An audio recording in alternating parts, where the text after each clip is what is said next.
கிறிஸ்துவுக்குள் மிகவும் பிரியமான சகோதர சகோதரிகளே, இயேசு கிறிஸ்துவின் நாமத்தினாலே உங்கள் யாவருக்கும் எனது அன்பின் நல்வாழ்த்துதலையும் வணக்கத்தையும் தெரிவித்துக் கொள்கிறேன். இன்றைய பகலின் குளிர்ச்சியான நாளின் தியான வசனம் லூக்கா எழுதின சுவிசேஷம் 9ஆம் அதிகாரம் 48ஆம் வசனம். அவர்களை நோக்கி, இந்த சிறு பிள்ளையை என் நாமத்தின் நிமித்தம் ஏற்றுக்கொள்கிறவன் என்னை ஏற்றுக்கொள்கிறான், என்னை ஏற்றுக்கொள்கிறவன் என்னை அனுப்பினவரை ஏற்றுக்கொள்கிறான். உங்கள் எல்லாருக்குள்ளும் எவன் சிறியவனாய் இருக்கிறானோ அவனே பெரியவனாய் இருப்பான் என்றார். இயேசு பிசாசு பிடித்தவனை குணமாக்கிவிட்டு சீசர்களை நோக்கி தான் படப்போகும் பாடுகளை குறித்து கூறினார்.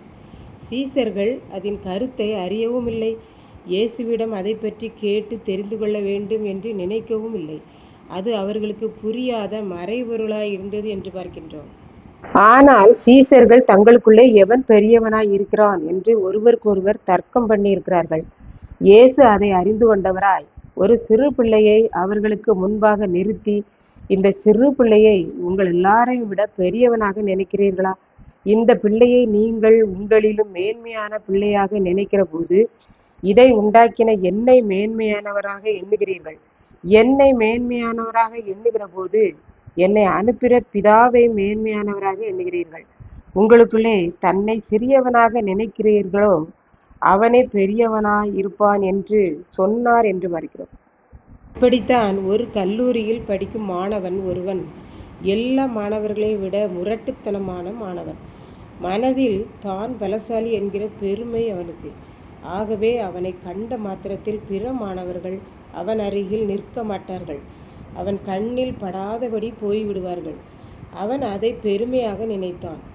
எனக்கு எல்லாரும் பயப்படுகிறீர்களா? அப்படியே இருங்கள் என்றான். காலங்கள் கடந்தது. ஒரு நாள் அந்த முரட்டாட்டமான மாணவன் யோசித்து பார்த்தான். என் அருகில் எல்லா மாணவர்களும் வந்து அன்போடு பேசினால் எவ்வளவு நன்றாக இருக்கும் என்று யோசித்தான். சக மாணவர்களிடம் கேட்டான். என்னை கண்டு எல்லாரும் ஓடி வருகிறீர்கள், அது எனக்கு மனதுக்கு சஞ்சலமாய் இருக்கிறது. நாம் அனைவரும் சேர்ந்து சந்தோஷமாய் பேசினால் எவ்வளவு நன்றாக இருக்கும் என்றான்.